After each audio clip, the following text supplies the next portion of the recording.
Bonjour tout le monde. Dans cette vidéo, je vais vous montrer comment placer deux textures sur un même objet et que chaque texture est placée exactement où l'on le veut. Donc, première chose à faire, on va passer en mode édition, U pour déplier. Et vu que le plan que j'ai créé pour cette vidéo n'est qu'un plan, on peut simplement déplier. Si ça avait été un objet en rond de boss, on aurait fait un déplié et UV projection intelligente. Mais là, il n'y a pas besoin, vu que c'est juste un plan, le logiciel est arrivé à le déplier sans problème. Ensuite, on va agrandir le panneau latéral, diviser en deux, passer éditeur image. Là, on voit notre surface qui a été dépliée et on va créer une nouvelle image. Cette nouvelle image, on va la nommer placement de deux textures. Tout le reste, on peut le laisser tel quel, ça va très bien. Ok. Maintenant,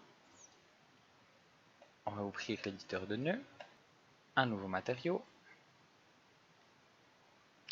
et on va ajouter une texture, image de texture. Cette texture image, on va reprendre ce noir ici, choisir placement de deux textures. On va passer en mode peinture de texture. On voit qu'on a une brosse, cette brosse elle est placée sur du blanc, tous les paramètres n'ont pas besoin d'être changés. Et on peut directement peindre sur notre modèle 3D, l'objet qui est dans notre scène. Tout ce qui sera en blanc sera une texture, tout ce qui sera en noir sera une autre texture. À faire attention, des fois, si on est trop dans un sens comme ça et qu'on peint, on voit qu'il y a toute une partie qui ne sera pas peinte à cause de la perspective de la 3D, toute la partie qu'on n'arrive pas à visualiser lorsqu'on est ici. Autre zèle pour refaire un retour en arrière, et ensuite, comme pour placer deux textures sur un objet de manière procédurale, on va créer un coordonné de texture, un nœud plaquage et un nœud texture image. Donc le petit truc que j'ai fait là hyper rapide, c'était CTRL T. Et ça nous crée ces trois nœuds.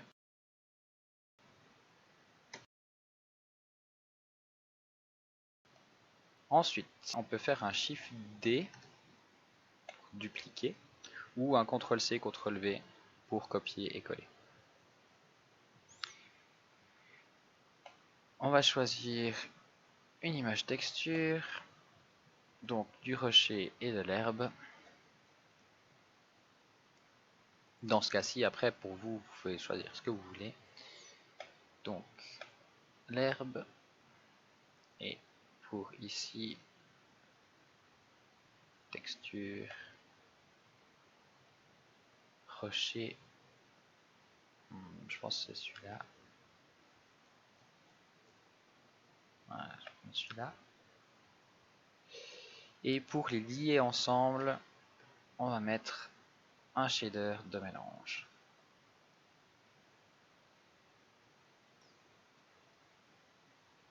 Et pour signifier au logiciel que tout ce qui est en blanc doit être l'herbe, tout ce qui est en noir doit être le rocher, on va juste prendre la couleur de la texture image et la coller dans le facteur.